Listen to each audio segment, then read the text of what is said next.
ಬರ್ತಾ ಇಲ್ಲ. ಯಾರು ಬರ್ತಾ ಇರೋರೆಲ್ಲ ಚುನಾವಣೆಯಲ್ಲಿ ಸೋಲ್ ಅನುಭವಿಸಿದವರು ಒಂದು 3-4 ಜನ ಜೊತೆಗೆ ಸೇರ್ಕೊಂಡಿದ್ದಾರೆ ಬಿಟ್ಟರೆ ಒಬ್ಬ ಕೂಡ ನಾಯಕ ಇವತ್ತು ಒಬ್ಬ BS ಯಡಿಯೂರಪ್ಪನವ್ರ ಬೆಂಬಲಕ್ಕಿಲ್ಲ.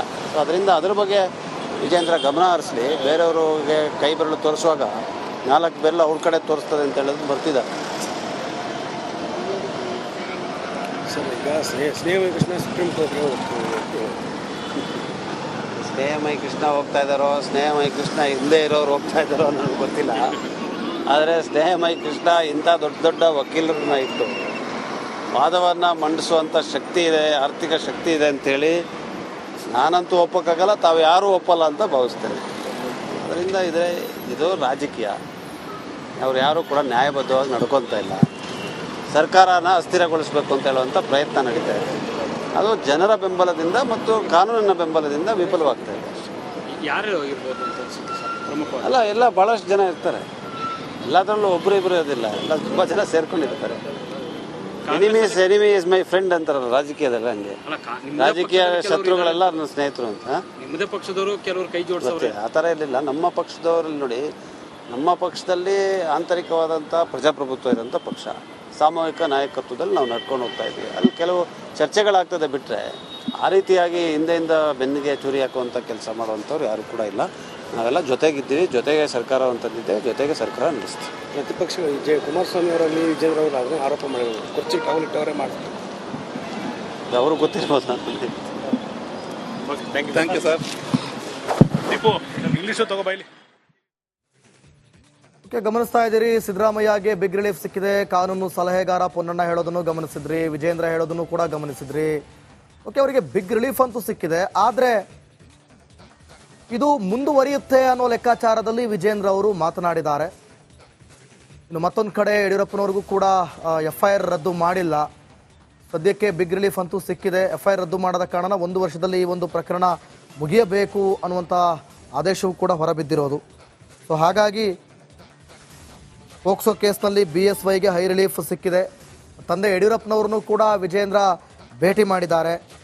ಇನ್ನು ಮತ್ತೊಂದು ಕಡೆ CM ಸ್ಥಾನವನ್ನು ಗಟ್ಟಿಯಾಗಿ ಉಳಿಸಿಕೊಳ್ಳುವಲ್ಲಿ ಸಿದ್ದರಾಮಯ್ಯ ಯಶಸ್ವಿಯಾಗಿದ್ದಾರೆ. ಮೂಡಾ ಹಗರಣದ ವಿಚಾರವಾಗಿ ವಿಪಕ್ಷಗಳು ದೊಡ್ಡ ಮಟ್ಟದಲ್ಲಿ ಕಿಡಿಕಾರಿದ್ವು, ದೊಡ್ಡ ಮಟ್ಟದಲ್ಲಿ ಮಾತನಾಡಿದರು. ಈಗ ಎಲ್ಲೋ ಒಂದು ಕಡೆ ವಿಪಕ್ಷಗಳು ಕೂಡ ಸೈಲೆಂಟ್ ಆಗಿ ಕೂರುವಂಥ ಪರಿಸ್ಥಿತಿ ನಿರ್ಮಾಣ ಆಗಿದೆಯಾ ಅನ್ನುವಂಥ ಪ್ರಶ್ನೆ. ಜೊತೆಗೆ ಈಗಾಗಲೇ ಬಣ ಬಡಿದಾಟ ಕಾಂಗ್ರೆಸ್ ಪಕ್ಷದಲ್ಲಿ ಆಗ್ತಾ ಇತ್ತು.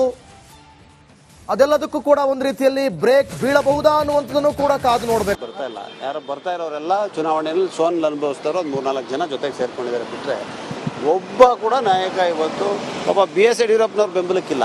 ಸೊ ಅದರಿಂದ ಅದ್ರ ಬಗ್ಗೆ ವಿಜೇಂದ್ರ ಗಮನ ಹರಿಸಲಿ. ಬೇರೆಯವ್ರಿಗೆ ಕೈ ಬೆರಳು ತೋರಿಸುವಾಗ 4 ಬೆರಳು ಅವ್ರ ಕಡೆ ತೋರಿಸ್ತದೆ ಅಂತ ಹೇಳೋದು ಬರ್ತಿದ್ದಾರೆ. ಸರ್, ಈಗ ಸ್ನೇಹಮಯಿ ಕೃಷ್ಣ ಸುಪ್ರೀಂ ಕೋರ್ಟ್ಗೆ ಸ್ನೇಹಮಯಿ ಕೃಷ್ಣ ಹೋಗ್ತಾ ಇದ್ದಾರೋ, ಸ್ನೇಹಮಯಿ ಕೃಷ್ಣ ಹಿಂದೆ ಇರೋರು ಹೋಗ್ತಾ ಇದ್ದಾರೋ ನನಗೆ ಗೊತ್ತಿಲ್ಲ. ಆದರೆ ಸ್ನೇಹಮಯಿ ಕೃಷ್ಣ ಇಂಥ ದೊಡ್ಡ ದೊಡ್ಡ ವಕೀಲರನ್ನ ಇಟ್ಟು ವಾದವನ್ನು ಮಂಡಿಸುವಂಥ ಶಕ್ತಿ ಇದೆ, ಆರ್ಥಿಕ ಶಕ್ತಿ ಇದೆ ಅಂಥೇಳಿ ನಾನಂತೂ ಒಪ್ಪಕ್ಕಾಗಲ್ಲ, ತಾವು ಯಾರೂ ಒಪ್ಪಲ್ಲ ಅಂತ ಭಾವಿಸ್ತೇನೆ. ಅದರಿಂದ ಇದು ರಾಜಕೀಯ. ಅವ್ರು ಯಾರೂ ಕೂಡ ನ್ಯಾಯಬದ್ಧವಾಗಿ ನಡ್ಕೊತಾ ಇಲ್ಲ. ಸರ್ಕಾರನ ಅಸ್ಥಿರಗೊಳಿಸಬೇಕು ಅಂತ ಹೇಳುವಂಥ ಪ್ರಯತ್ನ ನಡೀತಾ ಇದೆ. ಅದು ಜನರ ಬೆಂಬಲದಿಂದ ಮತ್ತು ಕಾನೂನಿನ ಬೆಂಬಲದಿಂದ ವಿಫಲವಾಗ್ತಾ ಇದೆ. ಯಾರು ಇರ್ಬೋದು ಅಂತ ಅನ್ಸುತ್ತೆ ಸರ್ ಪ್ರಮುಖವಾಗಿ? ಅಲ್ಲ, ಎಲ್ಲ ಭಾಳಷ್ಟು ಜನ ಇರ್ತಾರೆ. ಎಲ್ಲದರಲ್ಲೂ ಒಬ್ಬರು ಇಬ್ಬರು ಇರೋದಿಲ್ಲ, ಎಲ್ಲ ತುಂಬ ಜನ ಸೇರ್ಕೊಂಡಿರ್ತಾರೆ. ಎನಿಮಿ ಇಸ್ ಮೈ ಫ್ರೆಂಡ್ ಅಂತಾರಲ್ಲ ರಾಜಕೀಯದಲ್ಲಿ, ಹಂಗೆ ರಾಜಕೀಯ ಶತ್ರುಗಳೆಲ್ಲ ನನ್ನ ಸ್ನೇಹಿತರು ಅಂತ. ನಿಮ್ಮದೇ ಪಕ್ಷದವರು ಕೆಲವರು ಕೈ ಜೋಡಿಸೋರು ಆ ಥರ ಇರಲಿಲ್ಲ. ನಮ್ಮ ಪಕ್ಷದವರಲ್ಲಿ ನೋಡಿ, ನಮ್ಮ ಪಕ್ಷದಲ್ಲಿ ಆಂತರಿಕವಾದಂಥ ಪ್ರಜಾಪ್ರಭುತ್ವ ಇರೋಂಥ ಪಕ್ಷ, ಸಾಮೂಹಿಕ ನಾಯಕತ್ವದಲ್ಲಿ ನಾವು ನಡ್ಕೊಂಡು ಹೋಗ್ತಾ ಇದ್ದೀವಿ. ಅಲ್ಲಿ ಕೆಲವು ಚರ್ಚೆಗಳಾಗ್ತದೆ ಬಿಟ್ಟರೆ ಆ ರೀತಿಯಾಗಿ ಹಿಂದೆಯಿಂದ ಬೆನ್ನಿಗೆ ಚೂರಿ ಹಾಕುವಂಥ ಕೆಲಸ ಮಾಡುವಂಥವ್ರು ಯಾರು ಕೂಡ ಇಲ್ಲ.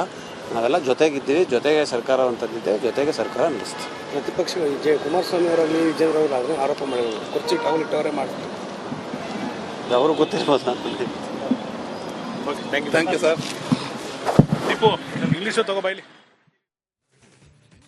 ಗಮನಿಸ್ತಾ ಇದ್ದೀರಿ, ಸಿದ್ದರಾಮಯ್ಯಗೆ ಬಿಗ್ ರಿಲೀಫ್ ಸಿಕ್ಕಿದೆ. ಕಾನೂನು ಸಲಹೆಗಾರ ಪೊನ್ನಣ್ಣ ಹೇಳೋದನ್ನು ಗಮನಿಸಿದ್ರಿ, ವಿಜೇಂದ್ರ ಹೇಳೋದನ್ನು ಕೂಡ ಗಮನಿಸಿದ್ರಿ.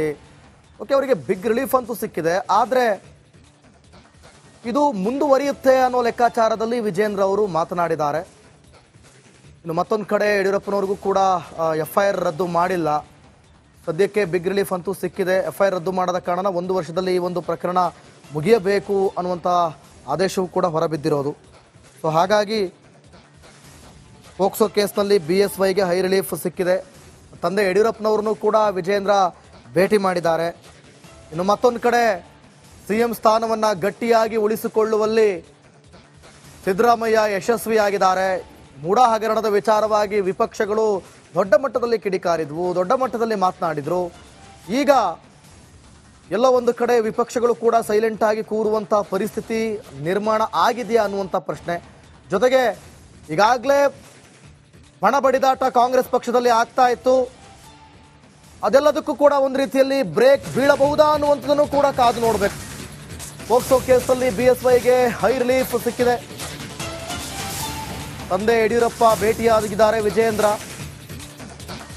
ಡಾಲರ್ಸ್ ಕಾಲೋನಿಯ ನಿವಾಸಕ್ಕೆ ವಿಜೇಂದ್ರ ಆಗಮಿಸಿ ತಂದೆಯನ್ನ ಭೇಟಿಯಾಗಿದ್ದಾರೆ. ಯಡಿಯೂರಪ್ಪ ನಿವಾಸಕ್ಕೆ ಪುತ್ರ ವಿಜೇಂದ್ರ ಆಗಮಿಸಿದ್ದಾರೆ. ಡಾಲರ್ಸ್ ಕಾಲೋನಿಯಲ್ಲಿರುವಂಥ ಮನೆಗೆ ಪುತ್ರ BJP ರಾಜ್ಯಾಧ್ಯಕ್ಷ ವಿಜೇಂದ್ರ ಆಗಮಿಸಿ ತಂದೆಯೊಂದಿಗೆ ಮಾತುಕತೆ ನಡೆಸಿದ್ದಾರೆ. ಪೋಕ್ಸೋ ಪ್ರಕರಣದಲ್ಲಿ ಬಿಗ್ ರಿಲೀಫ್ ಸಿಕ್ಕಿರೋದು ಯಡಿಯೂರಪ್ಪನವರಿಗೆ. ಒಂದು ರೀತಿಯಲ್ಲಿ ದೊಡ್ಡ ಮಟ್ಟದಲ್ಲಿ ಸೇಫ್ ಆಗಿದ್ದಾರೆ ಅಂತಾನೆ ಹೇಳ್ಬೋದು. ಹೈಕೋರ್ಟ್ ಆದೇಶವನ್ನ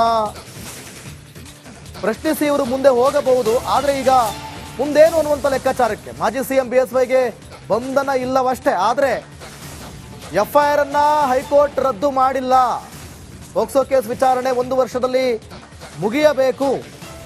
ಹೀಗಾಗಿ BS ಯಡಿಯೂರಪ್ಪಗೆ ಸಂಕಷ್ಟ ಏನು ತಪ್ಪಿಲ್ಲ ಅನ್ನುವಂತೆ ಕಾಣ್ತಾ ಇದೆ.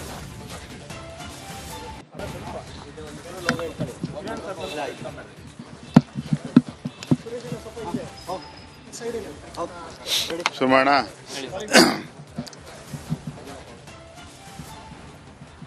ಮೈಸೂರಿನ ಮೂಡಾ ಪ್ರಕರಣದಲ್ಲಿ ಸಾಮಾಜಿಕ ಕಾರ್ಯಕರ್ತ ಸ್ನೇಹಮಯಿ ಕೃಷ್ಣ ಅವರು ರಾಜ್ಯ ಉಚ್ಚ ನ್ಯಾಯಾಲಯದಲ್ಲಿ ಏನು ಈ ಸಂಪೂರ್ಣ ಪ್ರಕರಣವನ್ನ CBI ತನಿಖೆಗೆ ವಹಿಸಬೇಕು ಅನ್ನುವ ಅರ್ಜಿಯನ್ನು ಅವ್ರು ಹಾಕಿದ್ರು.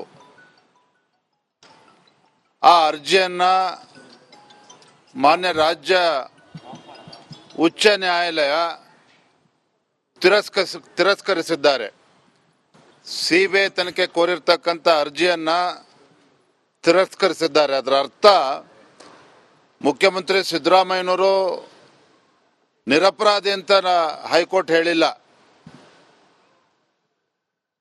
ಸಿದ್ದರಾಮಯ್ಯನವರು ಮೂಡಾ ಪ್ರಕರಣದಲ್ಲಿ ಅವ್ರ ಮೇಲೆ ಆರೋಪ ಏನು ಬಂದಿದೆ, ಆರೋಪ ಮುಕ್ತರನ್ನಾಗೇನು ಹೈಕೋರ್ಟ್ ಮಾಡಿಲ್ಲ. CBI ತನಿಖೆ ಕೊಡೋದಿಲ್ಲ ಅನ್ನುವ ತೀರ್ಪನ್ನ ರಾಜ್ಯ ಉಚ್ಚ ನ್ಯಾಯಾಲಯ ಹೇಳಿರ್ತಕ್ಕಂಥದ್ದು. ಭಾರತೀಯ ಜನತಾ ಪಾರ್ಟಿ ನಾವೇನು ಹೋರಾಟವನ್ನು ಕೈಗೊಂಡಿದ್ವಿ, ಬೆಂಗಳೂರಿನಿಂದ ಮೈಸೂರಿಗೆ ಪಾದಯಾತ್ರೆ ಮಾಡಿ ಮುಖ್ಯಮಂತ್ರಿಗಳ ಕುಟುಂಬ ಏನು ಸಿಲುಕಾಕೊಂಡಿತ್ತು ಮೈಸೂರಿನ ಮೂಡಾ ಹಗರಣದಲ್ಲಿ, ಆ ಹೋರಾಟಕ್ಕೂ ಕೂಡ ನಮಗೇನು ಹಿನ್ನಡೆ ಆಗಿಲ್ಲ. ಲೋಕಾಯುಕ್ತದಲ್ಲಿ ತನಿಖೆ ನಡೀತಾ ಇದೆ, ಇಡಿನೂ ಕೂಡ ತನಿಖೆ ನಡೆಸ್ತಾ ಇದ್ದಾರೆ. ಮುಂದೆ ಏನಾಗ್ತದೆ ಕಾದ್ ನೋಡೋಣ. ಈಗ ಮತ್ತೆ ಹಿನ್ನಡೆ ಆಗಿದೆ ಅನ್ನೋದು ಚರ್ಚೆ. CBI ಕೊಡದೇ ಇರುವಂತದ್ದು ಹಿನ್ನಡೆ ಅನ್ನೋದು. ನನ್ನ ಪ್ರಶ್ನೆ ನೀವು ಉತ್ತರ ಕೊಡಿ. ರಾಜ್ಯ ಉಚ್ಚ ನ್ಯಾಯಾಲಯ ಮುಖ್ಯಮಂತ್ರಿಗಳು ಅಥವಾ ಮುಖ್ಯಮಂತ್ರಿಗಳ ಕುಟುಂಬ ನಿರಪರಾಧಿ ಅಂತ ಹೇಳಿದ್ಯಾ ತೀರ್ಪಿನಲ್ಲಿ? So then there ins the matter. When High Court has clearly said, when High Court has clearly indicated that they are not going to entertain the petition that was filed by Snehamayi Krishna seeking the entire investigation for CBI, at the same time, High Court has not given clean chit for Chief Minister family. ಇದನ್ನು ಕೂಡ ನಾವು ಅರ್ಥ ಮಾಡ್ಕೋಬೇಕು.